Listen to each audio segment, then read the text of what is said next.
Hello, Dark Reader, and welcome to the Dark Side of the Library podcast. I'm your host, Katie. On this minisode today, we're going to be talking about the book Summer's Edge by Dana Mele. This is a YA book. I've seen this book everywhere. Lots of people were raving about it when it did come out, which was in May of this year, 2022.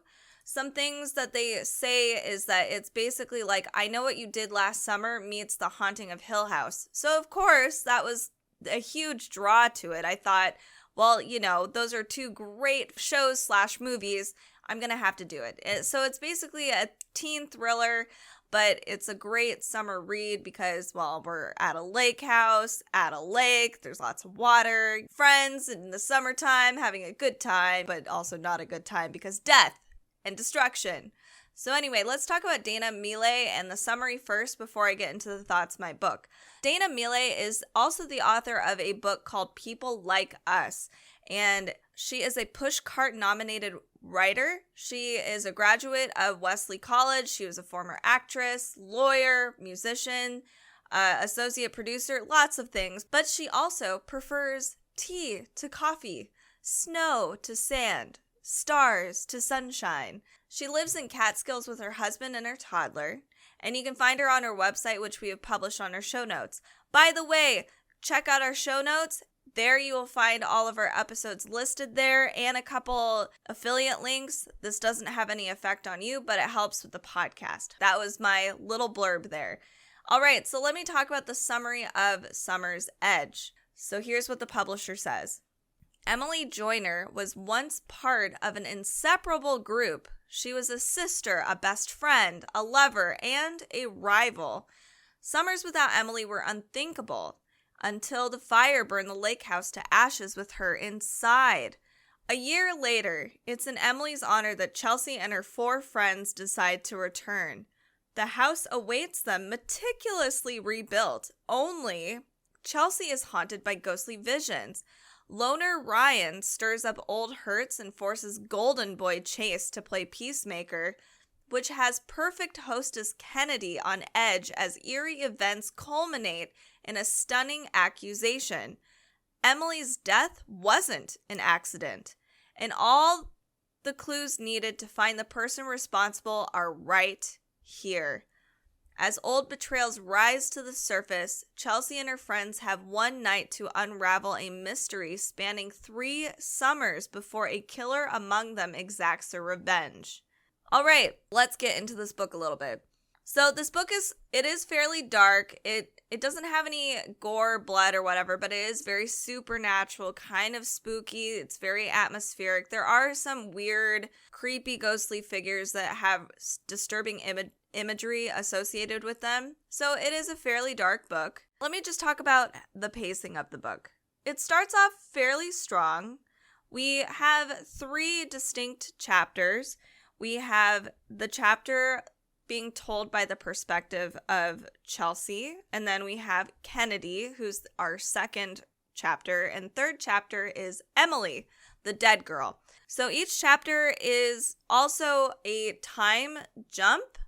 We have Chelsea, who's in one time reference, and it's her perspective, and then we have Kennedy, who's talking about a different time, but it's her perspective, and then Emily, another time, at this lake house, so spanning, like it says in the summary, over 3 years. So Chelsea in the very beginning seems to be a very unreliable narrator, and her chapter was more of that mystery-solving, psychological thriller portion of the book. My personal favorite part of the book was part 2, which was Kennedy's, where we get to see a lot more of that supernatural vibe, where there's all these different ghosts and spirits that come visit or appear in front of the cast. So we're getting more of those creepy elements added to the book, which I really enjoyed. I thought that was fairly well done.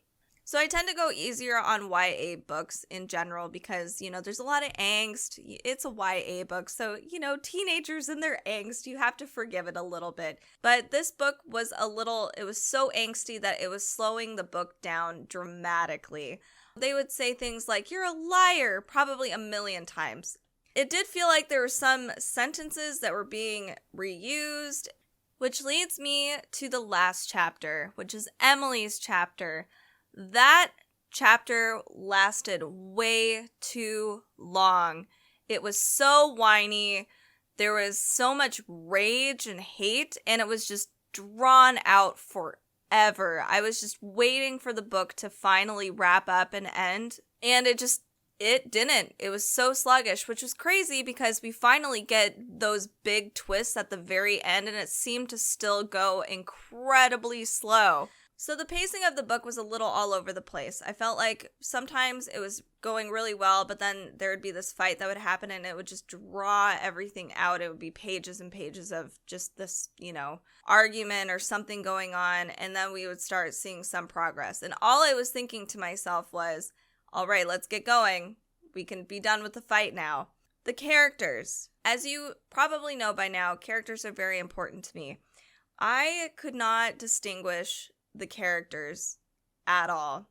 And if I were to distinguish them, they were because they followed very stereotypical tropes that have been done a million times over.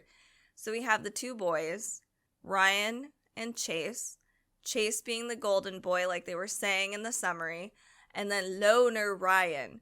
Loner Ryan even uses the line, which I am so tired of seeing in books, "Why do all the good guys finish last?" Or something along those lines. And it's overdone, and we don't need to have this kind of character happen over and over again.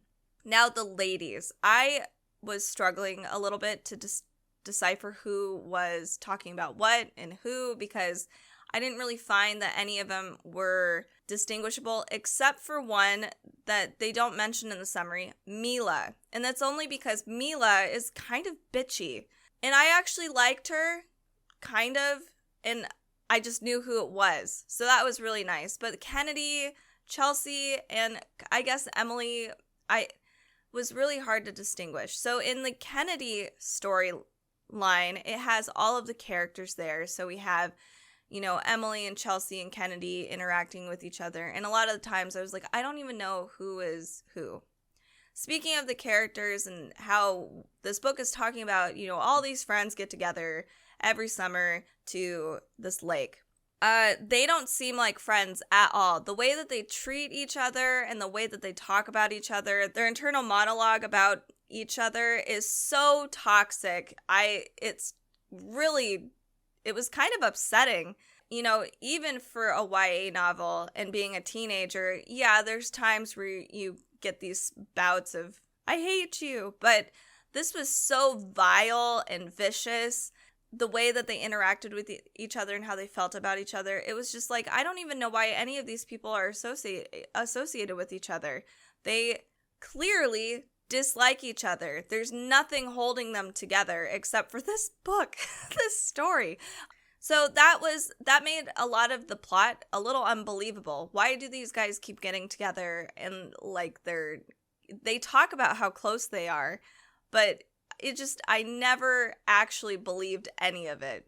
Now, the overall plot. So I thought if we could reduce the size of the book, it probably would have done really well. It did not need to be as long as it was. Like I said, they had quarreling amongst each other that really drew out the book way longer than it needed to. I thought the premise of the book was okay, it's fine. And it's not a big surprise or anything. There's a couple twists and turns in the book itself, but the plot was still decent.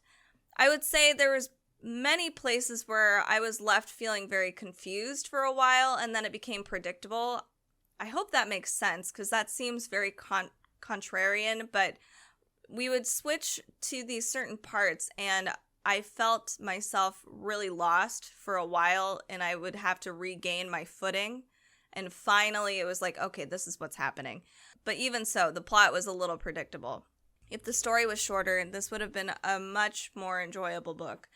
Not only that, if the characters actually did seem to enjoy each other and actually care about each other, I think that would have added to the book. Honestly, I have to say I am a little disappointed in the novel, especially since it was rated so high, and with all of the end caps at all of the bookstores, and the cover is just absolutely beautiful. I expected this to be a really amazing page turner, especially being a mix of I Know What You Did Last Summer and Hill House. Oh my goodness, that's just, that's just calling to me. But it just did not work for me personally. And I tend to forgive YA books a little bit more, like I said earlier, but still, I think this book is maybe a 2-star out of 5.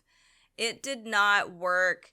The characters were not memorable. They were really terrible. They didn't really have any redeeming qualities. I would never want to be friends with any of these people. Like, nobody. Nobody was a good person. Not even like Game of Thrones, where, you at least see certain qualities that you're like, oh, okay, maybe he's a little good. No, nobody's good here. Everybody sucks. So, 2 out of 5. But again, these are just my opinions. This clearly has done really well for a lot of other people. It is a fun summer read. I did enjoy the fact that, it's been really hot out, and you can imagine myself actually reading this by a lake or by a pool, and it would make things, especially if you're with your friends, it'd make things a little creepy because you're like, should I believe my friends or trust them at all? It puts you on the edge a little bit. So I did like those kinds of elements. If you are interested in a book that's kind of like a teen thriller, there is quite a bit of cool supernatural lore in there. It does have a I Know What You Did Last Summer and Hill House vibe to it. To me, the execution could have been done better, but it is what it is. Check out Summer's Edge and let us know how you feel about the book if you've read it already. You can do all of these things by joining us on Facebook or Instagram and on YouTube. We'd love to hear from you. Drop us a comment. If you're looking for some more dark reads for the summer, stay tuned every Wednesday and Friday for our minisodes and our big episodes where we've curated a bunch of cool dark fiction, nonfiction, YA, children's books, comic books, etc. Check out our Amazon live channel if you like the dark and Halloween aesthetic, especially since the Halloween season is approaching quickly. That's at amazon.com/live/darkside-of-the-library. You can stop by, do some horror trivia with us. Thank you so much for listening to this episode. We will see you next week, and stay cool.